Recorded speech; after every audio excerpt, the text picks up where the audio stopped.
சாலமோனும் கடவுளும்.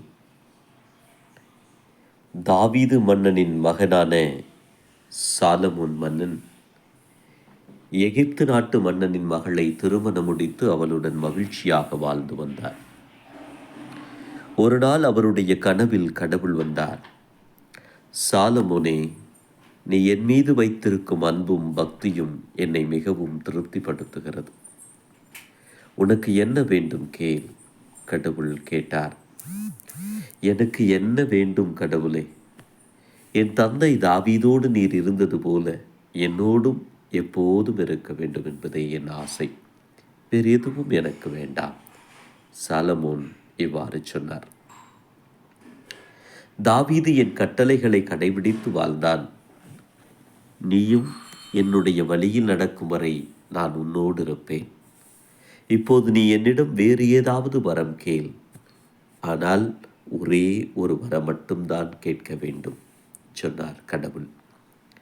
கடவுளே, இந்த இஸ்ரேல் மக்களுக்கு அரசராக நீர் என்னை நியமித்திருக்கிறேன். ஆனால் நான் ஒன்றும் அறியாதவன்.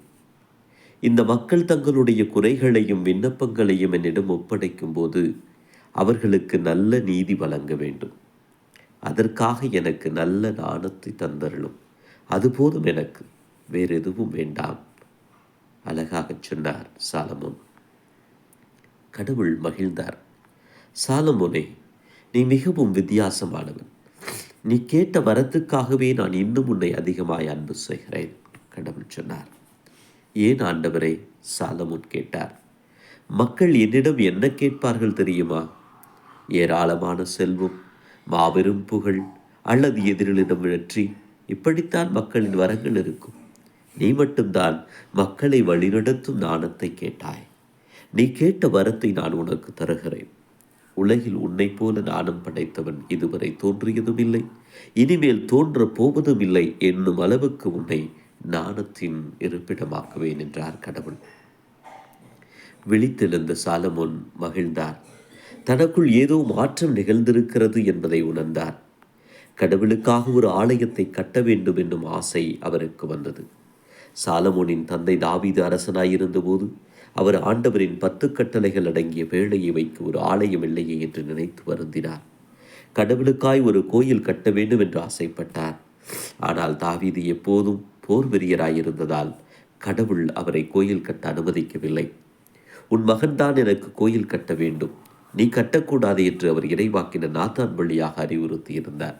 எனவே தாவீது அப்போது கடவுளுக்கு கோயில் கட்டவில்லை. இவை அனைத்தும் சாலமோனுக்கு தெரிந்திருந்தன.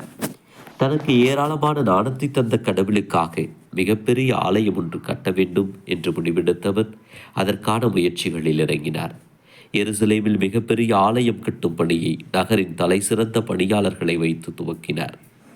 லெபனானிலிருந்து கேதுரு மரங்களை வரவழைத்து மிகவும் அழகான ஒரு ஆலயத்தையும் கட்டி முடித்தார் சாலமோன். தாவீதின் கனவு சாலமோன் காலத்தில் நனவானது.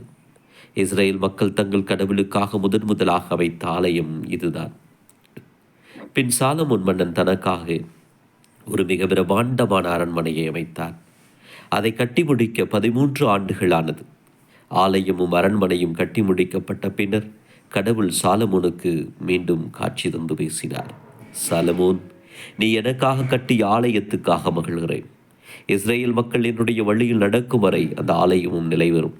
எப்போது மக்கள் என்னை விட்டு வேறு சிலைகளை வழிபட துவங்குவார்களோ அப்போது இந்த ஆலயத்தை நான் கல்லின் மேல் கல்லிராதபடி இடித்து தள்ளுவேன் என்றார். அதை சொன்ன பின் கடவுள் அகன்றார். இஸ்ரேல் மக்கள் தங்களுக்காக ஒரு ஆலயத்தை கட்டி தந்த மன்னனை வெகுவாக புகழ்ந்தனர். சாலமோன் மன்னன் தன்னுடைய வாழ்நாளெல்லாம் மிகுந்த நாணத்துடனும் விளங்கினார். சாலமோனின் நீதிமொழிகளும் கவிதைகளும் காலத்தை கடந்து வாழ்கின்றன.